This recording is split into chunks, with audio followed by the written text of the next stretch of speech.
Hello बच्चों स्वागत है आपका आपके अपने इस प्यारे से YouTube channel physics with Umesh Rajoriya के ऊपर।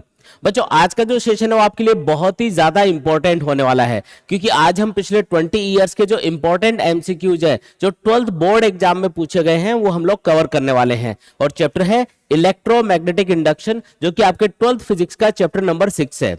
बच्चों आपको पता ही होगा कि किसी भी एग्जाम के लिए जो प्रीवियस ईयर क्वेश्चंस है वो बहुत ही ज्यादा इंपॉर्टेंट होते हैं। अगर आप किसी भी सब्जेक्ट या किसी भी चैप्टर को तैयार करते हैं और अगर आप उसके प्रीवियस ईयर क्वेश्चंस को सॉल्व नहीं करते हैं तो आप कभी भी ये नहीं समझ पाएंगे कि उस चैप्टर से किस टाइप के क्वेश्चंस पूछे गए हैं या फिर पूछे जाने की संभावना है। इसलिए आपको प्रीवियस ईयर क्वेश्चंस को तो सॉल्व करना ही करना है। तो चलो फटाफट से आज के सेशन की शुरुआत करते हैं। तो पहला क्वेश्चन यहां पे दिया हुआ है, the direction of induced EMF is given bye. देखो इलेक्ट्रोमैग्नेटिक इंडक्शन के अंदर अगर हमें डायरेक्शन ऑफ इंड्यूस्ड ईएमएफ या इंड्यूस्ड करंट पता करनी होती है तो उसके लिए हम एक लॉ यूज करते हैं जिसका नाम होता है लेंज लॉ। लेंज लॉ के अकॉर्डिंग किसी भी कॉइल या किसी भी कंडक्टर में इंड्यूस होने वाला जो ईएमएफ है वो हमेशा उस रीजन का अपोजिशन करेगा जिसकी वजह से वो प्रोड्यूस हो रहा है। तो यहाँ पे जो इंड्यूस्ड ईएमएफ है या इंड्यूस्ड करंट है उसकी डायरेक्शन पता करने के लिए हम लेंज लॉ यूज करते हैं, यानी कि सी वाला ऑप्शन यहाँ पे करेक्ट माना जाएगा। ठीक है जी, आगे बढ़ते हैं। नेक्स्ट क्वेश्चन है, Faraday's laws gives off induced EMF. मतलब फेराडे लॉ हमको किस चीज के बारे में बताता है? तो याद रखो कि जो Faraday law of electromagnetic induction है उससे हमें मैग्नीट्यूड ऑफ इंड्यूस्ड ईएमएफ के बारे में पता चलता है कि कितना ईएमएफ किसी भी कॉइल या कंडक्टर में इंड्यूस होने वाला है। यानी कि यहाँ पे जो करेक्ट ऑप्शन होगा वो होगा ऑप्शन नंबर ए, यानी कि इससे हमें सिर्फ और सिर्फ इंड्यूस्ड ईएमएफ का मैग्नीट्यूड पता चलता है। ठीक है जी, आगे बढ़ते हैं। नेक्स्ट क्वेश्चन है, इन एन एसी जनरेटर। अब ये पूछ रहा है कि एसी जनरेटर क्या काम आता है या कौन से टाइप की एनर्जी को वो कौन से टाइप की एनर्जी में कन्वर्ट करता है। तो याद रखना है कि जो एसी जनरेटर है वो एक ऐसा डिवाइस है जो कि इलेक्ट्रोमैग्नेटिक इंडक्शन प्रिंसिपल पे काम करता है और मैकेनिकल एनर्जी को इलेक्ट्रिकल एनर्जी में कन्वर्ट करने का काम करता है। यानी कि यहाँ पे जो करेक्ट ऑप्शन होगा वो होगा ऑप्शन नंबर ए, यानी कि जो एसी जनरेटर है उसको यूज करके आप मैकेनिकल एनर्जी को इलेक्ट्रिकल एनर्जी में कन्वर्ट कर सकते हो।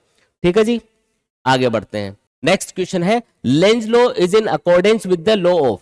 जो लेंज लॉ है वो कौन से लॉ को ध्यान में रख के बनाया गया है? ऑप्शन है conservation of momentum, second option है conservation of charge, third option है कंजर्वेशन ऑफ एनर्जी और फोर्थ ऑप्शन है कंजर्वेशन ऑफ फ्लक्स। तो याद रखना है कि जो लेंज लॉ है वो एनर्जी कंजर्वेशन लॉ को ध्यान में रख के बनाया गया है। यानी कि जो मैकेनिकल एनर्जी है उसको हम इलेक्ट्रिकल एनर्जी में कन्वर्ट करते हैं इलेक्ट्रोमैग्नेटिक इंडक्शन के अंदर, और जो इंड्यूस्ड ईएमएफ या इंड्यूस्ड करंट की डायरेक्शन हमको पता करनी होती है जिसके लिए हम लेंज लॉ यूज करते हैं वो एनर्जी कंजर्वेशन लॉ को ध्यान में रख के ही बनाया गया है। यानी कि यहाँ पे जो करेक्ट ऑप्शन है वो होगा ऑप्शन नंबर सी। ठीक है, नेक्स्ट क्वेश्चन है, the magnetic flux link to a coil of 10 turns changes by 40 milliweber in a time of 2 millisecond. The magnitude of the induced EMF produced in the coil is. जो coil है उसके अंदर कितना EMF induce होगा वो आपको पता करके बताना है। क्या क्या दे रखा है पहले एक बार नोट कर लेते हैं। यहाँ पे कॉइल में नंबर ऑफ टर्न्स दे रखे हैं जो कि 10 है।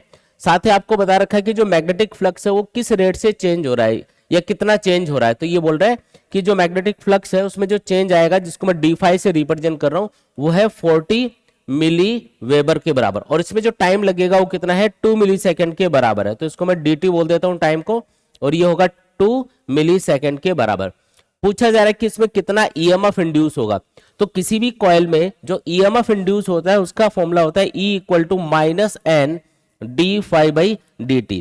यहाँ पे जो माइनस का सिंबल है वो लेंज लॉ के अकॉर्डिंग आता है। अगर हमें सिर्फ मैग्नीट्यूड ऑफ ईएमएफ पता करना है तो ये माइनस सिंबल आप यहां से हटा भी सकते हो।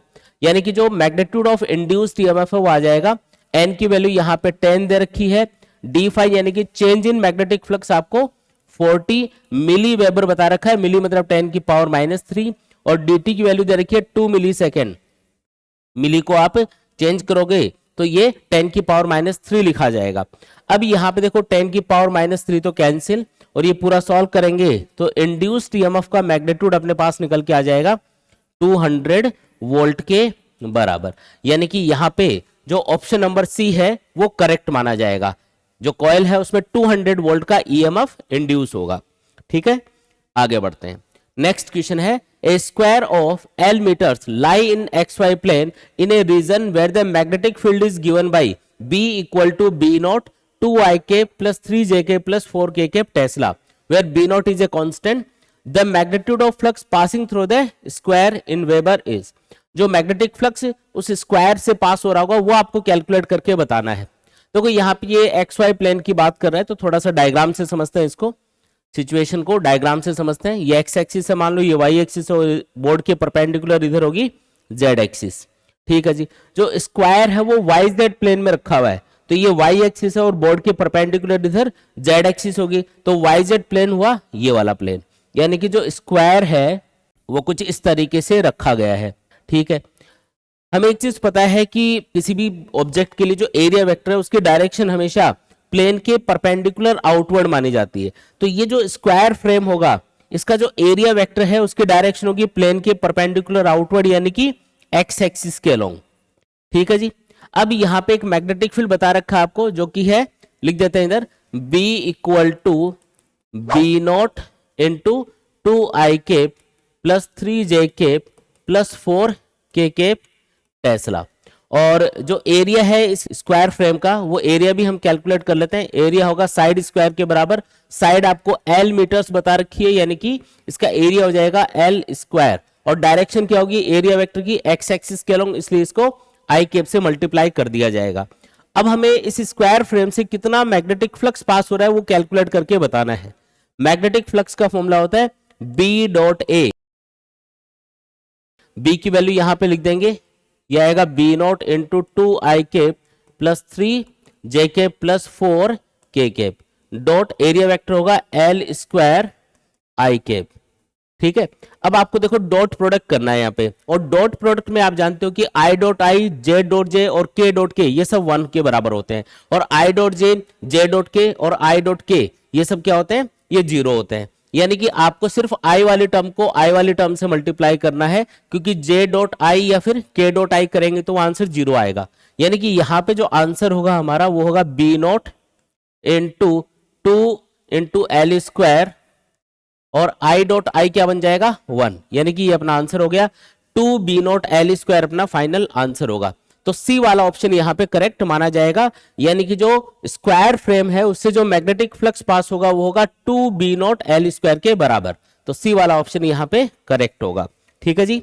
आगे बढ़ते हैं, नेक्स्ट क्वेश्चन है the magnitude of the induced EMF is equal to the time rate of change of. देखो Faraday law of electromagnetic induction के अकॉर्डिंग किसी भी कॉइल या किसी भी कंडक्टर में इंड्यूस होने वाला जो ईएमएफ है वो rate of change of magnetic flux के बराबर होता है, यानी कि जो इंड्यूस्ड ईएमएफ है वो बराबर होगा minus D phi by D T के, ठीक है। अब ये जो माइनस का सिंबल है ये तो लेंज लॉ के अकॉर्डिंग आता है। हमें पूछा जा रहा है कि जो इंड्यूस्ड ईएमएफ है वो किसके चेंज होने की रेट के बराबर होगा, तो वो मैग्नेटिक फ्लक्स के चेंज होने की रेट के बराबर होगा, यानी कि यहाँ पे जो सी वाला ऑप्शन है वो करेक्ट माना जाएगा। नेक्स्ट क्वेश्चन है two identical circular coils A and B arranged in vertical plane parallel to each other carry currents in the same direction. If the distance between the coils is decreased at a constant rate then the current. अब जो coil ए और B है उनमें जो current है वो increase होगा या डिक्रीज होगा, ये आपको सोच के बताना है। देखो यहाँ पे दो कॉइल्स की बात की जा रही है और दोनों कोएक्सियल है। जैसे मान लो कि ये दो कॉइल्स हैं, ये इनकी एक्सिस हो गई, ये इनकी एक्सिस है, और दोनों कॉइल्स में सेम डायरेक्शन में करंट फ्लो किया जा रहा है। दोनों कॉइल्स में क्या कर रहे हैं हम लोग, सेम डायरेक्शन में करंट फ्लो कर रहे हैं। एक कॉइल का नाम ए है, एक कॉइल का नाम बी है। अब यहाँ पे ये जो दोनों कॉइल्स हैं इनमें सेम डायरेक्शन में करंट है, यानी कि इनका जो मैग्नेटिक फील्ड होगा वो भी सेम डायरेक्शन में होगा, और दोनों कॉइल्स को एक दूसरे का मैग्नेटिक फील्ड भी मिल रहा होगा। जैसे यहाँ पे जो पहली कॉइल है इसमें करंट इधर से देखें, अगर इधर से देखा जाए तो करंट की डायरेक्शन एंटी क्लॉकवाइज है, यानी कि इसका जो मैग्नेटिक फील्ड है वो आएगा लेफ्ट से राइट की तरफ। और इसी तरीके से सेकेंड वाली जो कॉइल है, बी नाम की जो कॉइल है, उसका भी मैग्नेटिक फील्ड आएगा लेफ्ट से राइट की तरफ, क्योंकि दोनों में करंट की डायरेक्शन सेम बता रखी है। और ये दोनों मैग्नेटिक फील्ड इन दोनों कॉइल्स को मिल रहे होंगे, जैसे इसका मैग्नेटिक फील्ड इसको भी मिलेगा और इसका मैग्नेटिक फील्ड इसको भी मिलेगा। अब हम क्वेश्चन के अकॉर्डिंग यहाँ पे ये बोला गया है कि if the distance between the coils is decreased, मतलब दोनों कॉइल्स को हम पास पास लेके आ रहे हैं। अगर हम दोनों कॉइल्स को पास पास लेके आएंगे तो इनका जो मैग्नेटिक फील्ड है जो दोनों कॉइल्स को मिल रहा होगा वो इंक्रीज होगा, क्योंकि इस वाली कॉइल को इस कॉइल का मैग्नेटिक फील्ड मिल रहा है और इस वाली कॉइल का मैग्नेटिक फील्ड मिल रहा है। इसका मतलब दोनों कॉइल्स को जब पास पास लेके आओगे तो किसी भी कॉइल के सेंटर में जो मैग्नेटिक फील्ड है वो ज्यादा होता है, तो जितना इनके सेंटर्स को पास लाया जाएगा इन दोनों कॉइल्स को मिलने वाला मैग्नेटिक फील्ड इंक्रीज होगा। और जैसे जैसे मैग्नेटिक फील्ड इंक्रीज होगा मैग्नेटिक फ्लक्स भी इंक्रीज होगा। मैग्नेटिक फ्लक्स अगर चेंज होता है तो इलेक्ट्रोमैग्नेटिक इंडक्शन प्रिंसिपल के अकॉर्डिंग यहाँ पे ईएमएफ इंड्यूस होना स्टार्ट हो जाएगा। और जो इंड्यूस्ड ईएमएफ की डायरेक्शन है लेंज लॉ के अकॉर्डिंग वो हमेशा उस रीजन का अपोजिशन करेगी जिसकी वजह से वो प्रोड्यूस हो रहा होता है। तो यहाँ पे मैग्नेटिक फील्ड जो दोनों कॉइल्स को मिल रहा होगा वो इंक्रीज हो रहा होगा, यानी कि मैग्नेटिक फ्लक्स इंक्रीज हो रहा होगा। तो लेंज लॉ के अकॉर्डिंग इस मैग्नेटिक फ्लक्स के इंक्रीज होने का अपोजिशन करने के लिए जो कॉइल्स हैं वो अपोजिट डायरेक्शन में करंट इंड्यूस करेंगी ताकि वो इस इंक्रीज होने वाले मैग्नेटिक फील्ड को या मैग्नेटिक फ्लक्स को डिक्रीज कर पाए, यानी कि उसका अपोजिशन कर पाए। यानी कि अभी जिस डायरेक्शन में इन कॉइल्स में करंट है जो कि एंटी क्लॉकवाइज हमने दिखा रखा है, तो इसके अपोजिट डायरेक्शन में यानी कि क्लॉकवाइज डायरेक्शन में इनमें करंट इंड्यूस होने लग जाएगा और उसकी वजह से जो नेट करंट इन कॉइल से पास हो रहा होगा वो डिक्रीज होना स्टार्ट हो जाएगा। यानी कि दोनों कॉइल से पास होने वाला करंट यहाँ पे डिक्रीज होगा जब हम इनको पास लेके आएंगे। तो यहाँ पे जो करेक्ट ऑप्शन है वो होगा option number B, decreases in both A and B. यानी कि दोनों कॉइल्स में जो करंट है वो यहाँ पे डिक्रीज हो रहा होगा जैसे जैसे इनके सेंटर्स को पास लाया जाएगा। तो यहाँ पे बी वाला ऑप्शन करेक्ट माना जाएगा। ठीक है जी। नेक्स्ट क्वेश्चन है the SI unit of magnetic flux is. जो मैग्नेटिक फ्लक्स है उसकी एसआई यूनिट होती है वेबर। वेबर में इसको मेजर किया जाता है। यानी कि यहाँ पे जो करेक्ट ऑप्शन होगा वो होगा ऑप्शन नंबर सी, वेबर में हम मैग्नेटिक फ्लक्स को मेजर करते हैं। आगे बढ़ते हैं। नेक्स्ट क्वेश्चन है direction of current induced in a wire moving in A magnetic field is found using.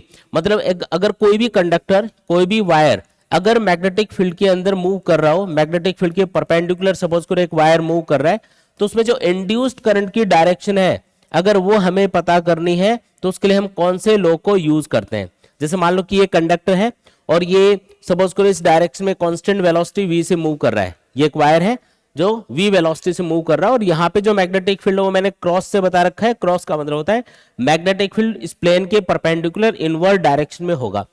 तो जब ये वायर इस तरीके से मूव करेगा तो उसमें जो इंड्यूस्ड ईएमएफ है उसकी डायरेक्शन पता करने के लिए हम Fleming's right hand rule use करते हैं। फ्लेमिंग राइट हैंड रूल ये बोलता है कि राइट हैंड की फर्स्ट फिंगर, मिडिल फिंगर और थंब अगर आप इन तीनों को म्यूचुअली परपेंडिकुलर रखते हो और फर्स्ट फिंगर को अगर मैग्नेटिक फील्ड की डायरेक्शन में पॉइंट करते हो और थंब को कंडक्टर के मोशन की डायरेक्शन में रखते हो तो मिडिल फिंगर आपको उस कंडक्टर में या वायर में इंड्यूस होने वाले करंट की डायरेक्शन को बताएगी। जैसे यहां अगर देखा जाए तो मैग्नेटिक फील्ड इनवर्ड डायरेक्शन में है तो फर्स्ट फिंगर को हम इनवर्ड पॉइंट करेंगे। कंडक्टर का मोशन इधर हो रहा है, कंडक्टर का मोशन जिस डायरेक्शन में है उस डायरेक्शन में आप थंब को पॉइंट करो तो मिडिल फिंगर ऊपर जा रही है। इसका मतलब यहाँ पे जो करंट इंड्यूस होगा वो अपवर्ड डायरेक्शन में होगा। तो ये कौन से रूल से हमने चेक किया है, तो ये है फ्लेमिंग्स राइट हैंड रूल। यानी कि किसी भी वायर में जो कि मैग्नेटिक फील्ड के अंदर मूव कर रहा होता है उसमें इंड्यूस करंट की डायरेक्शन हम फ्लेमिंग्स राइट हैंड रूल को यूज करके फाइंड कर सकते हैं। तो यहाँ पे बी वाला ऑप्शन करेक्ट माना जाएगा। ठीक है जी, आगे बढ़ते हैं। नेक्स्ट क्वेश्चन है a square shape coil of side 10 centimetre having 100 turns is placed perpendicular to a magnetic field which is increasing at 1 tesla per second. The induced EMF in the coil is. तो पहले जो data given है एक बार लिख लेते हैं। A square shape coil of side of the coil दे रखी है 10 सेंटीमीटर। फिर इसने बता रखा है इट इज हैविंग 100 टर्न्स, यानी कि नंबर ऑफ टर्न्स इसमें 100 बता रखे हैं। Is placed perpendicular to a magnetic field, यानी कि जो मैग्नेटिक फील्ड की डायरेक्शन है उसके परपेंडिकुलर इसको रखा गया है। मतलब कुछ इस तरीके से इस स्क्वायर कॉइल को रखा गया है यहाँ पे।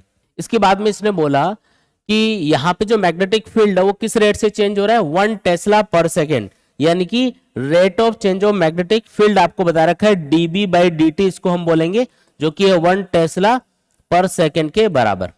अब क्योंकि इस कॉइल को मैग्नेटिक फील्ड के परपेंडिकुलर रखा गया है तो इसका जो एरिया वेक्टर होगा जिसकी डायरेक्शन हमेशा प्लेन के परपेंडिकुलर आउटवर्ड होती है उसकी डायरेक्शन मैग्नेटिक फील्ड के अलोंग आएगी। यानी कि यहाँ पे एरिया वेक्टर और मैग्नेटिक फील्ड के बीच का एंगल है 0 डिग्री। हमें ये पूछा जा रहा है कि इस कॉइल में कितना, ये जो स्क्वायर शेप कॉइल है इसके अंदर कितना ईएमएफ इंड्यूस हो रहा होगा। तो इंड्यूस ईएमएफ का फॉर्मूला होता है E = -N dφ/dt। यहाँ पे याद रखना है कि माइनस का सिंबल हम लेंज लॉ के अकॉर्डिंग यूज करते हैं। अगर आप सिर्फ मैग्नीट्यूड ऑफ ईएमएफ कैलकुलेट कर रहे हो तो यहाँ पे इस माइनस के सिंबल को आप हटा भी सकते हो। अब यहाँ पे वैल्यूज पुट करते हैं। देखो फाई का मतलब होता है मैग्नेटिक फ्लक्स, जिसको हम लिख सकते हैं बी डॉट ए या फिर बी ए कॉस थीटा। यहाँ पे थीटा की वैल्यू आप देख सकते हो, थीटा की वैल्यू 0 है, इसलिए मैं 0 पुट कर देता हूं। यहाँ पे थोड़ा सॉल्व कर लेते हैं। देखो यहाँ पे एन और एरिया ऑफ द कॉइल यहाँ पे कांस्टेंट है, तो इसको डिफरेंशिएशन से बाहर लिख लेंगे इधर। तो एन ए, फिर ये बन गया D B by D T, cos 0 1 हो गया। नंबर ऑफ टर्न्स आपको बता रखे हैं 100। एरिया ऑफ द कॉइल कितना होगा, तो साइड का स्क्वायर कर दो, यानी कि 10 सेंटीमीटर है, उसको पहले मीटर में चेंज किया और उसके बाद में उसका स्क्वायर कर दिया, इनटू डीबी बाई डी, जो कि 1 टेस्ला पर सेकंड के बराबर है। तो इसको सॉल्व कर लेंगे। यहां पे इसको सॉल्व करेंगे, ये 10 की पावर -1 आएगा, उसका स्क्वायर करेंगे तो 10 की पावर -2 बनेगा, जो इससे 100 से कैंसिल हो जाएगा। तो फाइनली आंसर आया 1 वोल्ट के बराबर, यानी कि जो कॉइल है उसमें 1 वोल्ट ईएमएफ इंड्यूस होगा, यानी कि डी वाला ऑप्शन यहां पे करेक्ट माना जाएगा। आगे बढ़ते हैं। नेक्स्ट क्वेश्चन है, a circular coil of radius 8 centimetre and 40 turns is rotated about its vertical diameter with an angular speed of 25 upon pi radian per second in a uniform horizontal magnetic field of magnitude 3 into 10 raised to power -2 Tesla. The maximum EMF induced in the coil is, जो coil है उसमें maximum कितना EMF induce होगा वो calculate करके बताना है। देखो बिल्कुल आसान है। यहाँ पे बोल रहा है कि एक कॉइल है और उसको एक मैग्नेटिक फील्ड के परपेंडिकुलर रोटेट किया जा रहा है। जैसे ये मैग्नेटिक फील्ड है और ये अपनी कॉइल हो गई, इस वर्टिकल डायमीटर के अराउंड इसको ओमेगा एंगुलर वेलोसिटी से हम घुमा रहे हैं, रोटेट कर रहे हैं। मान लो कि पहले कॉइल ऐसे रखी हुई है, तो उसका जो एरिया वेक्टर है वो मैग्नेटिक फील्ड की डायरेक्शन में होगा, लेकिन जैसे जैसे कॉइल घूमती रहेगी इसका जो एरिया वेक्टर है उसकी डायरेक्शन मैग्नेटिक फील्ड से चेंज होती रहेगी। मतलब angle between area vector and magnetic field ये कंटिन्यूअसली चेंज होता रहेगा इस कॉइल के घूमने के साथ साथ। यहाँ पे सपोज करो अभी जो कॉइल है वो किसी थीटा एंगल पे घूम गई यहाँ पे, तो इसका जो एरिया वेक्टर है और जो मैग्नेटिक फील्ड है उनके बीच का एंगल बन गया सपोज करो थीटा। अब अगर मैं इस एंगल थीटा को एंगुलर वेलोसिटी से रिलेट करूं तो हम जानते हैं कि जो एंगुलर वेलोसिटी है उसका फॉर्मूला होता है एंगुलर डिस्प्लेसमेंट अपॉन टाइम। मान लो कि टी टाइम के अंदर जो कॉइल है वो थीटा एंगल से घूम जाती है, यानी कि यहाँ पे जो एंगुलर वेलोसिटी होगी उसको आप लिख पाओगे थीटा अपॉन टी। यानी कि यहाँ पे इस थीटा को हम क्या लिख सकते हैं, तो थीटा बराबर आ गया ओमेगा इंटू टी के बराबर। अब हमें इंड्यूस्ड ईएमएफ की मैक्सिमम वैल्यू बतानी है क्वेश्चन के अकॉर्डिंग। अब इंड्यूस्ड ईएमएफ बराबर होता है E equal to minus N D phi by D T. अब यहाँ पे वैल्यूज पुट करते हैं। देखो एन की वैल्यू यहाँ पे दे रखी है, वो हम लास्ट में पुट कर देंगे। फाई की वैल्यू क्या है यहाँ पे, तो फाई होगा बी डॉट ए या फिर बी ए कॉस थीटा, उसको लिखा बी ए कॉस थीटा। थीटा की वैल्यू अगर ओमेगा टी लिख दी जाए, क्योंकि हमें लास्ट में डिफरेंशिएट करना है, तो हम थीटा को यहाँ पे ओमेगा टी से रिप्लेस कर देंगे, तो ये आ जाएगा E equal to minus N D by D T B into A cos omega T. जो कॉन्स्टेंट्स हैं उनको अलग कर लेते हैं एक बार। जैसे B यानी कि मैग्नेटिक फील्ड और area vector of the coil, ये यहाँ पे कांस्टेंट है, इनको अलग कर लिया, तो ये आएगा माइनस एन बी ए और डिफरेंशिएशन में बचेगा D by D T cos omega T. अगर हम इसका डिफरेंशिएशन करते हैं ये आ जाएगा एन बी ए, और कॉस ओमेगा टी का डिफरेंशिएशन होता है minus sign omega T into omega. T का जो मल्टीपल है वो मल्टीप्लाई में आगे लिखना पड़ता है हमको। तो यहाँ पे आ जाएगा इंड्यूस्ड ईएमएफ बराबर, सॉल्व करेंगे तो माइनस एन, अच्छा माइनस ये माइनस और ये माइनस यहाँ पे प्लस हो जाएगा, तो ये आ जाएगा N B A sine omega T into omega. तो उस ओमेगा को हम आगे मल्टीप्लाई कर लेते हैं, तो इसको लिख देंगे एन बी ए ओमेगा साइन ओमेगा टी। अब यहाँ पे आपको पूछा गया कि जो इंड्यूस्ड ईएमएफ है उसकी मैक्सिमम वैल्यू क्या होगी। आपको पता है कि यहाँ पे एन बी ए और ओमेगा ये तो सब कांस्टेंट है, और साइन फंक्शन की वैल्यू टाइम के साथ में बदलती रहेगी। लेकिन जब साइन फंक्शन की वैल्यू मैक्सिमम होगी यानी कि 1 होगी, साइन फंक्शन की मैक्सिमम वैल्यू 1 होती है, तो जब ये 1 बन रहा होगा तो इंड्यूस्ड ईएमएफ हमको मैक्सिमम मिल रहा होगा। यानी कि यहाँ पे जो इंड्यूस्ड ईएमएफ है अगर उसकी मैक्सिमम वैल्यू पूछी जाए तो उसका फॉर्मूला होगा एन बी ए ओमेगा। आप इसको याद भी कर सकते हैं। तो यहाँ पे अब सिंपली हमें वैल्यूज पुट करनी है, जिसे n की वैल्यू कितनी बता रखी है, तो 40 टर्न्स यानी कि 40। b कितना बता रखा है, मैग्नेटिक फील्ड आपको दिया हुआ है 3 इंटू 10⁻⁻2 टेस्ला। ए मतलब एरिया ऑफ द कॉइल कितना दे रखा है, तो देखो रेडियस दे रखी है कॉइल की 8 सेंटीमीटर, एरिया होगा पाई आर स्क्वायर, आर की वैल्यू है 8 सेंटीमीटर, इसको मीटर में चेंज करके फिर स्क्वायर करेंगे। और उसके बाद में ओमेगा कितना बता रखा है 20/पाई रेडियन पर सेकेंड, 20/पाई रेडियन पर सेकेंड। यहाँ पे पाई से पाई कैंसिल हो जाएगा। थोड़ा सॉल्व कर लेते हैं इसको। तो जब आप इसको पूरा सॉल्व करेंगे तो ये आएगा 0.19 वोल्ट के बराबर। अगर आप इसको पूरा सॉल्व करते हैं तो इसकी वैल्यू अपने पास निकल के आती है 0.19 वोल्ट के बराबर, यानी कि यहाँ पे सी वाला ऑप्शन करेक्ट माना जाएगा। ठीक है जी, आगे बढ़ते हैं। बच्चों काफी बच्चे ये कमेंट करते हैं कि सर हमें नोट्स कहां से मिलेंगे। तो बच्चों नोट्स आपको मिलेंगे हमारी ऐप के ऊपर, जिसका नाम है physics with Umesh Rajoriya. App के ऊपर आपको फिजिक्स के अलावा केमिस्ट्री और बायोलॉजी के नोट्स भी मिल जाएंगे। आपको हैंड रिटन नोट्स के अलावा भी बहुत सारी चीजें ऐप के ऊपर मिलने वाली हैं, जैसे आपको इंपॉर्टेंट पीवाईक्यूज मिल जाएंगे जो कि हम इस सीरीज में कवर कर रहे हैं। इसके अलावा आपको टेस्ट पेपर्स मिल जाएंगे जो कि चैप्टर वाइज हैं, यानी कि जैसे जैसे आप चैप्टर्स को तैयार करते जा रहे हैं आप चैप्टर वाइज अपनी प्रिपरेशन को चेक कर सकते हैं। इसके अलावा आपको माइंड मैप और फॉर्मूला बुकलेट मिल जाएगी, जिससे आप फिजिक्स, केमिस्ट्री और बायोलॉजी को बहुत कम टाइम में आप रिवाइज कर सकते हो। इसके अलावा आपको कंप्लीट एनसीईआरटी सॉल्यूशंस भी हमारी ऐप के ऊपर मिल जाएंगे। ऐप का नाम आपको याद रखना है फिजिक्स विद उमेश राजौरिया। आप इसे गूगल प्ले स्टोर से भी डाउनलोड कर सकते हैं, या फिर इस वीडियो के डिस्क्रिप्शन में आपको हमारी ऐप का लिंक मिल जाएगा, वहां से भी इसको डाउनलोड कर सकते हैं। तो चलिए आगे बढ़ते हैं। नेक्स्ट क्वेश्चन आपको दिया हुआ है middle finger of Fleming right hand rule represent. देखो किसी भी कंडक्टर जो कि एक मैग्नेटिक फील्ड के अंदर मूव कर रहा होता है, उसमें इंड्यूस्ड ईएमएफ या इंड्यूस्ड करंट की डायरेक्शन बताने के लिए हम Fleming right hand rule use करते हैं। राइट हैंड रूल के अकॉर्डिंग आपको फर्स्ट फिंगर, मिडिल फिंगर और थंब इन तीनों को म्यूचुअली एक दूसरे के परपेंडिकुलर रखना होता है। फिर फर्स्ट फिंगर को हम मैग्नेटिक फील्ड की डायरेक्शन में पॉइंट करते हैं और थंब को कंडक्टर के मोशन की डायरेक्शन में रखते हैं। तो मिडिल फिंगर आपको इंड्यूस्ड करंट की डायरेक्शन बताती है। अब यहाँ पे पूछा गया है कि middle finger of Fleming right hand rule represent, तो मिडिल फिंगर किसको रिप्रेजेंट करती है, इंड्यूस्ड करंट की डायरेक्शन को रिप्रेजेंट करती है, यानी कि यहाँ पे ये जो सी वाला ऑप्शन है ये करेक्ट माना जाएगा। ठीक है जी, आगे बढ़ते हैं। नेक्स्ट क्वेश्चन है the SI unit of self inductance is. जो सेल्फ इंडक्टेंस होता है किसी भी कॉइल या किसी भी सोलेनोइड का, उसकी एसआई यूनिट होती है हेनरी। हेनरी में इसको मेजर किया जाता है, यानी कि यहाँ पे जो करेक्ट ऑप्शन होगा वो डी वाला ऑप्शन करेक्ट माना जाएगा। आगे बढ़ते हैं। नेक्स्ट क्वेश्चन है an EMF of 12 volt is induced when the current in the coil changes at the rate of 40 ampere per second. The coefficient of self induction of the coil is. आपको coil का self inductance पता करके बताना है। देखो बिल्कुल आसान question है। आपको इंड्यूस्ड ईएमएफ बता रखा है कॉइल में 12 वोल्ट के बराबर, साथ ही आपको rate of change of current बता रखा है, यानी कि di/dt आपको दिया हुआ है 40 एम्पियर पर सेकेंड के बराबर, और आपको सेल्फ इंडक्टेंस फाइंड करके बताना है। आपको पता है कि किसी भी कॉइल में जो ईएमएफ इंड्यूस होता है उसका फॉर्मूला होता है E = -L di/dt। माइनस का सिंबल यहाँ पे लेंज लॉ के अकॉर्डिंग आता है। सिर्फ मैग्नीट्यूड कैलकुलेट करना हो इंड्यूस ईएमएफ का तो इस माइनस सिंबल को आप हटा सकते हो। हमें L की वैल्यू कैलकुलेट करके बतानी है।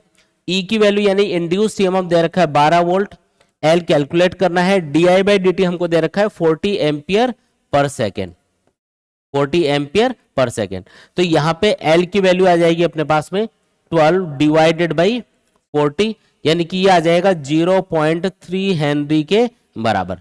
यानी कि जिस कॉइल की ये बात कर रहा है उसका सेल्फ इंडक्टेंस कितना होगा, 0.3 हेनरी के बराबर होगा, यानी कि यहाँ पे ऑप्शन नंबर ए करेक्ट माना जाएगा। ठीक है जी, आगे बढ़ते हैं। नेक्स्ट क्वेश्चन है if number of turns in primary and secondary coils is increase to 2 times each the mutual inductance. देखो आपको याद रखना है कि अगर हम दो कॉइल्स या सोलेनोइड्स को एक दूसरे के ऊपर लपेट देते हैं और उसके बाद में अगर हम मान लो दो सोलेनोइड्स का एग्जांपल ले लेते हैं, अगर दो कोएक्सियल सोलेनोइड्स हैं और एक के ऊपर एक उनको लपेटा हुआ है तो उनका जो म्यूचुअल इंडक्टेंस है उसका फॉर्मूला होता है μ0 n1 n2 a/L। अब आप देख सकते हो कि जो म्यूचुअल इंडक्टेंस है वो डिपेंड कर रहा है डायरेक्टली N1 और N2 पे, और N1 N2 के डायरेक्टली प्रोपोर्शनल आ रहा है। अगर आप N1 और N2 यानी कि नंबर ऑफ टर्न्स को डबल कर देते हो, इसको भी डबल कर दिया, इसको भी डबल कर दिया, यानी कि ये जो म्यूचुअल इंडक्टेंस है ये क्या हो जाएगा, फिर 4 टाइम्स हो जाएगा, क्योंकि आप इसको भी डबल कर रहे हो, इसको भी डबल कर रहे हो, तो 2 इंटू 2 यानी कि 4, यानी कि पहले से अब म्यूचुअल इंडक्टेंस की वैल्यू 4 टाइम्स ज्यादा मिलेगी। यानी कि यहाँ पे जो ए वाला ऑप्शन है वो करेक्ट माना जाएगा। याद रखना है कि दो कॉइल्स हो या दो सोलेनॉइड्स हो, कोएक्सियल सोलेनॉइड्स हो सकती है या कोएक्सियल कॉइल्स हो सकती है, उनका जो म्यूचुअल इंडक्टेंस होगा वो हमेशा उन दोनों कॉइल्स में जो नंबर ऑफ टर्न्स हैं उनके मल्टीप्लीकेशन के डायरेक्टली प्रोपोर्शनल होगा। तो अगर आप नंबर ऑफ टर्न्स को डबल कर देते हो दोनों कॉइल्स में, तो जो म्यूचुअल इंडक्टेंस है वो 4 टाइम्स हो जाएगा पहले से। ठीक है जी, आगे बढ़ते हैं। नेक्स्ट क्वेश्चन है the self inductance of A coil does not depend on. किसी भी कॉइल का जो सेल्फ इंडक्टेंस है वो कौन सी चीज के ऊपर डिपेंड नहीं करता है। तो अगर मैं एक सोलेनॉइड का एग्जांपल लूं, तो किसी भी सोलेनॉइड का जो सेल्फ इंडक्टेंस है उसका फॉर्मूला होता है mu not an square A by L.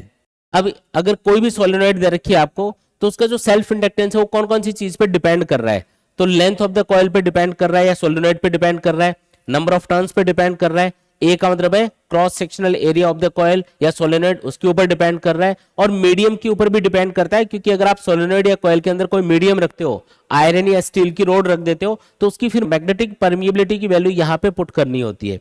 यानी कि यहाँ पे जो सेल्फ इंडक्टेंस होता है किसी भी कॉइल या सोलेनॉइड के लिए, वो लेंथ पे डिपेंड करेगा, क्रॉस सेक्शनल एरिया पे डिपेंड करेगा, नंबर ऑफ टर्न्स पे डिपेंड करेगा, और मीडियम पे भी डिपेंड करेगा।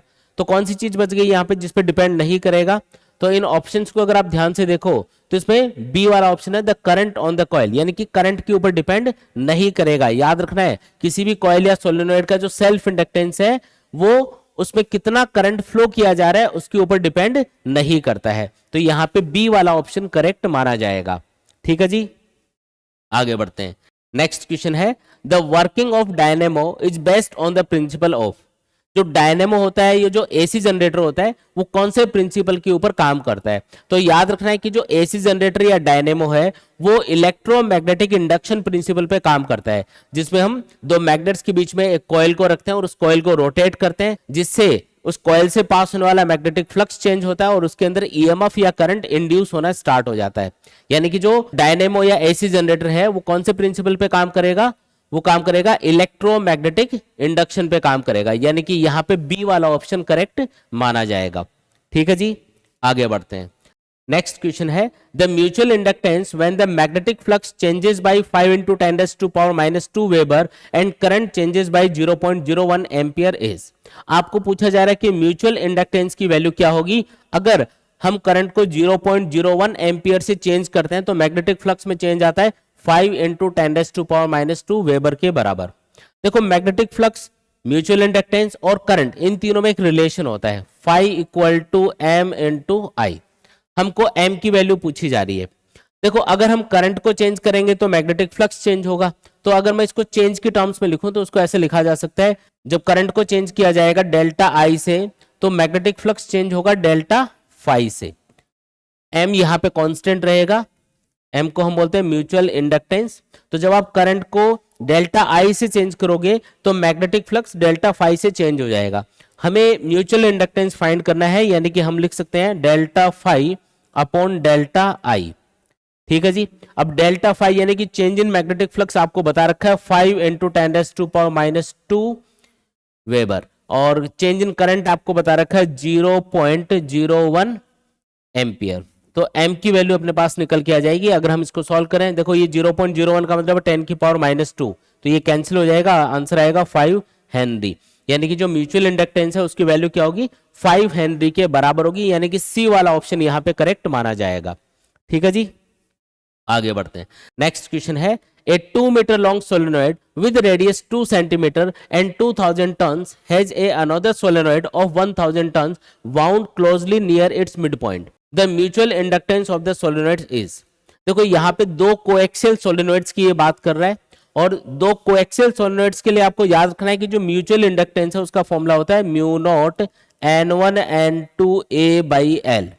यहाँ पे म्यू नॉट का मतलब है magnetic permeability of free space, N1 N2 का मतलब है number of turns in the solenoids, A का मतलब cross sectional area of the solenoid, और L का मतलब है लेंथ ऑफ द सोलेनॉइड। बस आपको इसमें वैल्यू पुट करनी है, सॉल्व करना है।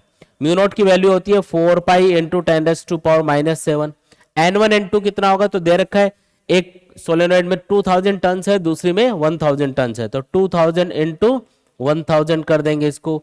एरिया मतलब क्रॉस सेक्शनल एरिया कितना होगा, क्रॉस सेक्शनल एरिया, तो यहाँ पे जो सोलेनोइड है उसका क्रॉस सेक्शनल एरिया होगा पाई आर स्क्वायर के बराबर। रेडियस आपको 2 सेंटीमीटर दे रखी है, तो 2 सेंटीमीटर को मीटर में चेंज करके फिर स्क्वायर कर दो, तो ये आ गया अपने पास area of the solenoids divided by length. अब लेंथ आपको बता रखी है 2 मीटर, तो इसको पूरा सॉल्व कर लेंगे।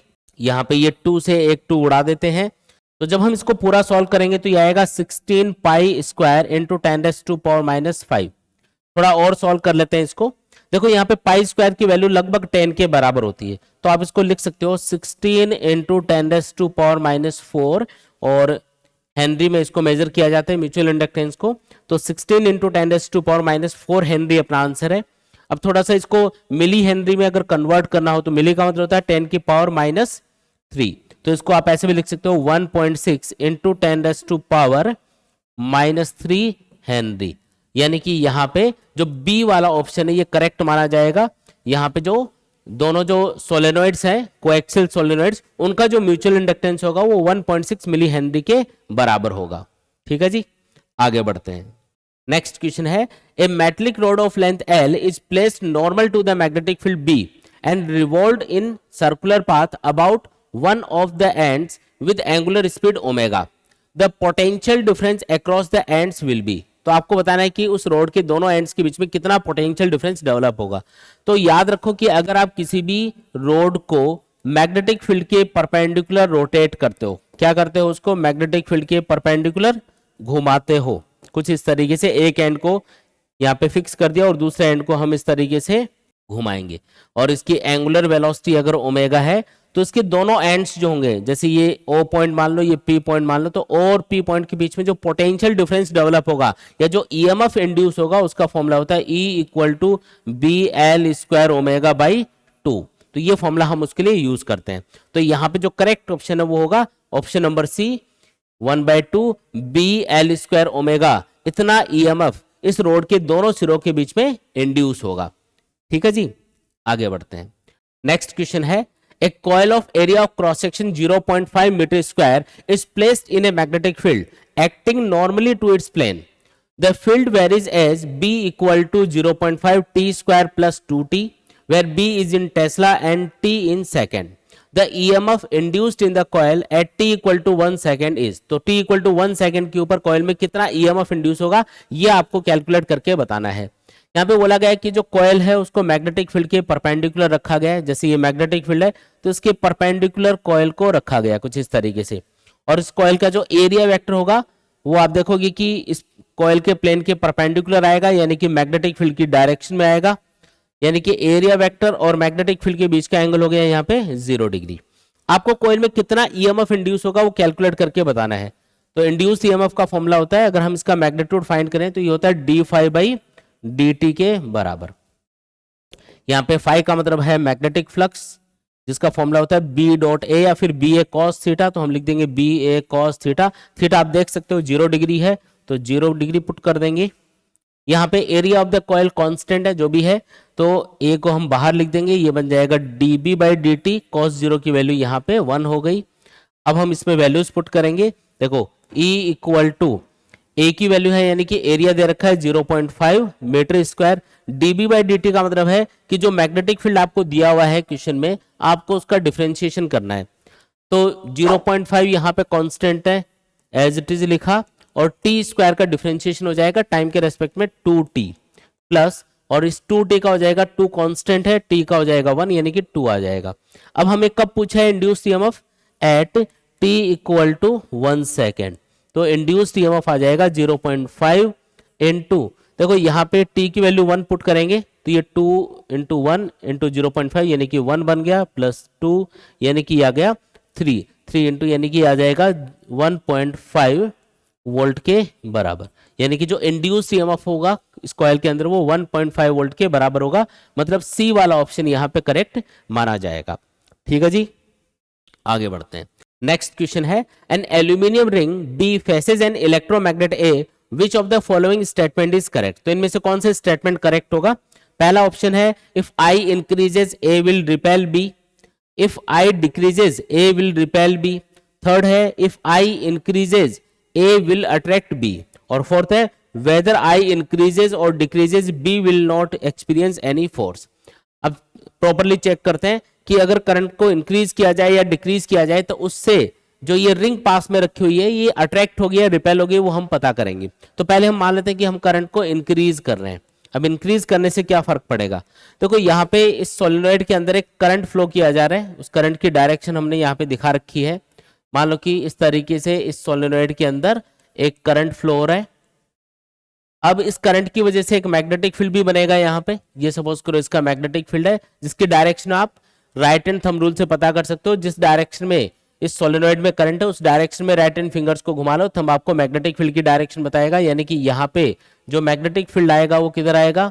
वो आएगा राइट से लेफ्ट की तरफ, और ये मैग्नेटिक फील्ड आगे जाके इस रिंग से पास हो रहा होगा। अब यहाँ पे अगर करंट इंक्रीज होगा तो उसकी वजह से इस रिंग से पास होने वाला मैग्नेटिक फील्ड भी इंक्रीज होगा। मैग्नेटिक फील्ड इंक्रीज होगा तो मैग्नेटिक फ्लक्स चेंज होगा इस रिंग से पास होने वाला, और इलेक्ट्रोमैग्नेटिक इंडक्शन प्रिंसिपल के अकॉर्डिंग इसमें एक ईएमएफ इंड्यूस होना स्टार्ट हो जाएगा। और वो जो ईएमएफ होगा या जो इंड्यूस करंट होगा उसकी डायरेक्शन हमेशा लेंज लॉ के अकॉर्डिंग इस मैग्नेटिक फ्लक्स के चेंज होने का अपोजिशन करेगी। यहाँ पे क्योंकि ये मैग्नेटिक फील्ड इंक्रीज हो रहा है तो इसका अपोजिशन करने के लिए जो रिंग है वो अपोजिट डायरेक्शन में एक मैग्नेटिक फील्ड प्रोड्यूस करना स्टार्ट कर देगी। मतलब ये इस टाइप से करंट इंड्यूस करेगी ताकि इसमें जो मैग्नेटिक फील्ड प्रोड्यूस हो वो इस मैग्नेटिक फील्ड के अपोजिट डायरेक्शन में हो, क्योंकि इसको मैग्नेटिक फील्ड के इंक्रीज होने का अपोजिशन करना है। अब आपको एक चीज पता होगी कि किसी भी मैग्नेट के लिए जैसे नॉर्थ पोल से मैग्नेटिक फील्ड बाहर जाता है और साउथ पोल से एंटर करता है, उसी तरीके से यहाँ पे इस सोलेनॉइड के लिए अगर देखोगे तो इधर वाले फेज से मैग्नेटिक फील्ड बाहर जा रहा है, इसका मतलब यहाँ पे एक नॉर्थ पोल डेवलप हो जाएगा, और इधर वाले फेज से मैग्नेटिक फील्ड एंटर कर रहा है तो इससे तो यहाँ पे एक साउथ पोल डेवलप हो जाता है। अब यहाँ पे इस रिंग के लिए अगर देखोगे तो इधर से मैग्नेटिक फील्ड एंटर कर रहा है तो इधर एक साउथ पोल बनेगा, और इधर से बाहर निकल रहा है तो इधर एक नॉर्थ पोल बनेगा। यानी कि जब हम करंट को इंक्रीज करेंगे तो मैग्नेटिक फील्ड इंक्रीज होगा। मैग्नेटिक फील्ड के इंक्रीज होने का अपोजिशन करने के लिए ये जो रिंग है ये अपोजिट मैग्नेटिक फील्ड प्रोड्यूस करेगी, यानी कि इधर मैग्नेटिक फील्ड प्रोड्यूस करेगी, जिसकी वजह से इधर वाला जो फेस होगा रिंग का वो एक नॉर्थ पोल बन जाएगा, और सोलेनॉइड का इधर वाला फेस भी क्या है? North pole. तो इनके बीच में क्या होगा? रिपल्शन होगा। यानी कि अगर हम करंट को इंक्रीज करेंगे तो ये जो रिंग है बी विल, यानी कि जो रिंग बी है बी विल रिपेल फ्रॉम ए, मतलब जो रिंग है वो सोलेनॉइड ए से क्या होगी? रिपेल हो रही होगी। तो यहाँ पे कौन सा ऑप्शन करेक्ट माना जाएगा? तो देखो पहला ही ऑप्शन है if I increases A will repel B, यानी कि जो सोलेनॉइड है वो बी को यानी कि रिंग को रिपेल करेगा, यानी कि ए वाला ऑप्शन यहाँ पे करेक्ट माना जाएगा। ठीक है जी, आगे बढ़ते हैं। नेक्स्ट क्वेश्चन है if a wire of length 2 metre is moving with a velocity 1 metre per second perpendicular to a magnetic field of 0.5 tesla then EMF induced in the wire will be. अगर हम किसी भी wire को या किसी भी conductor को magnetic field के परपेंडिकुलर मूव करते हैं तो उस वायर के अंदर जो ईएमएफ इंड्यूस होता है उसका फॉर्मूला होता है E इक्वल टू BLV। यहाँ पे आपको तीनों चीजें क्वेश्चन में गिवन है, बस आपको पुट करके सॉल्व करना है। जैसे यहाँ पे मैग्नेटिक फील्ड दिया हुआ है 0.5 tesla, length of the conductor 2 metre बता रखी है, और जो वेलोसिटी ऑफ द कंडक्टर वो बता रखी है 1 मीटर पर सेकेंड। अगर हम इसको सॉल्व करेंगे तो ये आ जाएगा 1 वोल्ट के बराबर, यानी कि जो कंडक्टर है या जो वायर है उसके अंदर 1 वोल्ट का ईएमएफ यहाँ पे इंड्यूस होगा। तो सी वाला ऑप्शन यहाँ पे करेक्ट माना जाएगा। ठीक है जी, आगे बढ़ते हैं। नेक्स्ट क्वेश्चन है the mutual inductance of 2 solenoids can be increased by. हमको 2 कोएक्सियल सोलेनॉइड्स दे रखे हैं और हमें ये बताना है कि उनका म्यूचुअल इंडक्टेंस हम किस तरीके से बढ़ा पाएंगे। आपको ऑप्शंस दे रखे हैं। पहला ऑप्शन है increasing the length of the solenoids, दूसरा ऑप्शन है increasing the number of turns in the solenoids, तीसरा ऑप्शन है winding the solenoids on wooden cords, और फोर्थ ऑप्शन है decreasing the number of turns in the solenoids. चलो पता लगाते हैं।